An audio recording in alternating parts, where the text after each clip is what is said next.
Uh-oh. Lindsay's throwing a fit. Bayham, what are you doing? What are we testing? I'm testing a new cutter from Tungaloy to see if we get increased tool life from the Sandvik. Uh-oh, don't tell Sandvik. So here's the Sandvik we're using. It's called a Coro Drill 880. Happens to be my favorite drill. Yeah. Tungaloy thinks that their stuff is better. So instead of talking about it, we're gonna put it to the test today. At least their salesman says their shit's better. We're gonna run the same speeds and feeds. We're just gonna put it in and hit go. Sometimes you gotta send it. All right. That's exactly what we're doing. All right. Well, Lindsay's done fighting with the high-low. We're no parts in there yet. Go. So we're not going to be able to test this cutter because the counterboard we're putting in has to be flat bottom, or at least very close to flat bottom.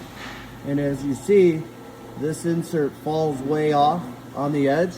So I'd end up with a 30-degree angle that's about 100 thou wide in the bottom of my counterboard, and that's not going to work.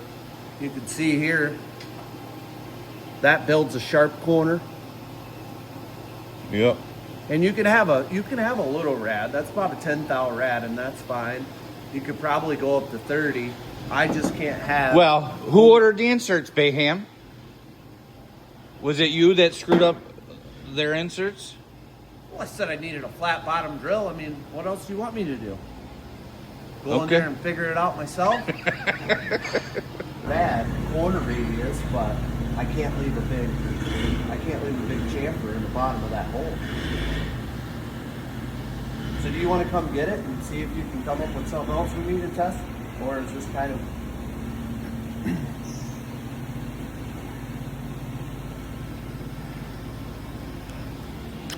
Yeah, we'll see Yeah. how fast the salesman comes back. All right, guys, I'm back on this piece.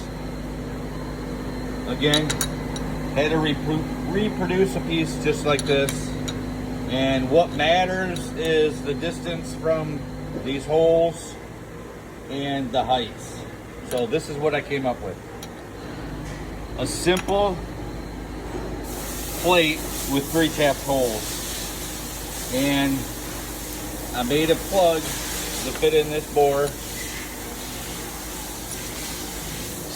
Okay. So kind of goes like that. And what I did is made 2 heights. So maybe goes on like that. Pop that in there. And I got another one on this end.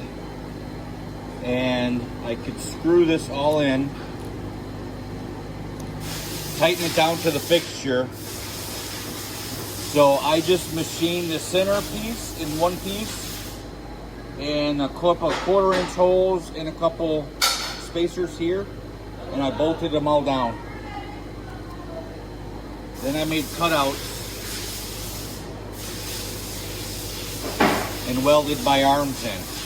And I just TIG welded this, and I could weld it all in, let it cool so it didn't warp on me, flip it over, and kind of copy that same process so the piece won't move. So that's my finished piece. I think it turned out pretty good. It's only one of, and if they need more, I got a fixture and we can do more. So what the heck these guys are yelling at, I'm not sure. Can you keep it quiet over here?